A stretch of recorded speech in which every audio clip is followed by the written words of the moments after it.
Well, some Democrats are calling for new leadership in the wake of President-elect Trump and Republicans wins this election. But Vice President Harris does not appear ready to step aside. Some Republicans are thrilled. According to Politico, quote, Harris is telling her advisors and allies to keep her political options open. She could run again for president or California governor. But as the VP tries to figure out her next steps, fellow Democrats are trying to identify just where they missed the mark this election. One area where we kind of lost ourselves was the border. It can't be controversial for our party to be pro-immigration, but we need a secure border. And when we ask or demand people to not believe what they see and see those kind of numbers that's not a problem, it's like, well, then you lose about that 100%. The Democrats, since NAFTA, workers have drifted away from the Democratic Party. I think we've drifted away as a party. I do think the Democratic Party has to recognize the challenge we have, which is for too many millions of battleground voters, working people, they don't think we represent them. Look, I think the entire Democratic Party bears a responsibility, myself included, and the former president. Paul, I think those are all very fair points. You'll never hear me say that about Adam Schiff, but I'll say that today. But is there going to be this true postmortem, this existential crisis analysis among Democrats? No.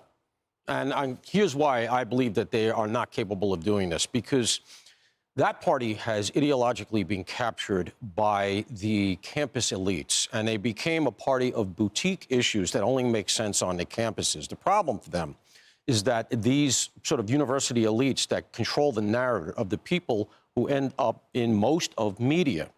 And consequently, it's going to be very, very hard for them to walk away from that messaging to try to come back to a place where the Republicans already are. They have to occupy a space now where Trumpism sits. You know, for years we've been hearing there needs to be a third party, there needs to be a third party. The Republicans made themselves the third party. And so as a result, it's going to be tough for them to sort of segue that way. One thing real quick, but we do have to recognize that Trumpism can't be based upon only Donald Trump, because he's maybe got 2, at most 4 years. You need a successor.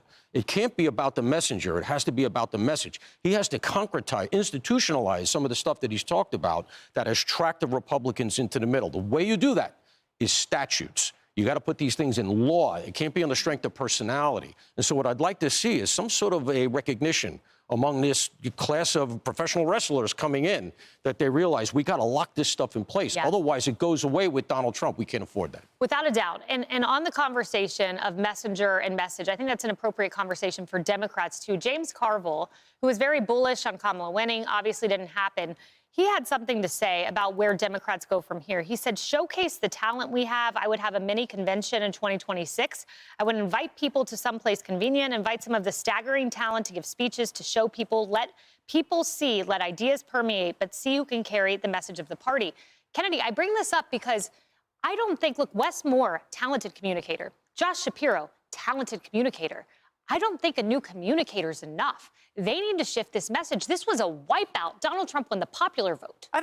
They have to stop listening to James Carville for advice. You know, he's great when he's being Cassandra and he's giving negative analysis on the Democrat Party because he's one of the few people who is actually telling the truth. But it's not just the messenger. And that's the problem that they have. It's these ideas. It's the fact that she was asked repeatedly, and it's not just her. I mean, it was everyone around her from the Biden camp and the Obama camp giving her horrible advice. Because, you know, how many whacks at the piñata did she have when she was asked, what would you do differently? And she couldn't name anything. I mean, not only was it preposterous and incompetent, it's also insulting to voters who don't have any money. They don't have any disposable income at all whatsoever. But what he's talking about, the mini primary, that's what they wanted to do when Biden resigned. But instead, you know, Biden stepped out in front of it, stepped in it, and named her as a de facto nominee. So they were stuck with her. So the party obviously has warring factions. They're not going to be able to get together anytime soon. And I agree with Paul on that it's going to take a lot more than, you know, the moderate pearl clutching they're doing right now to have a meaningful change. Emily, there are 6 words that Kamala has been communicating to allies on the phone from Hawaii, and it is, I am staying in the fight.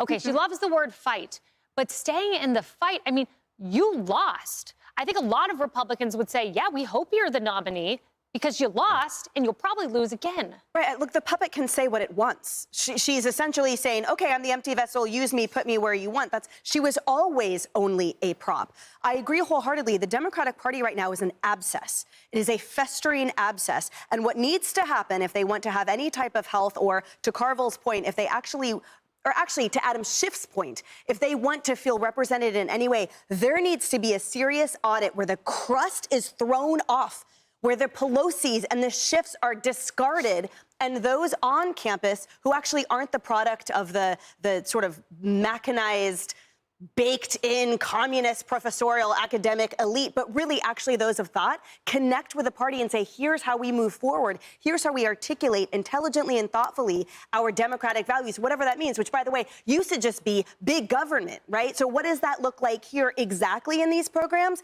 And then have that flourish. But that's not happening anytime soon, because they're just going to keep trotting out Gavin Newsom and really old people and telling us that they know better than you. Cheryl, I'm going to call myself a political psychopath because we are 3 years out from knowing who the Democrat nominee is, and those of us psychopaths are already thinking about it.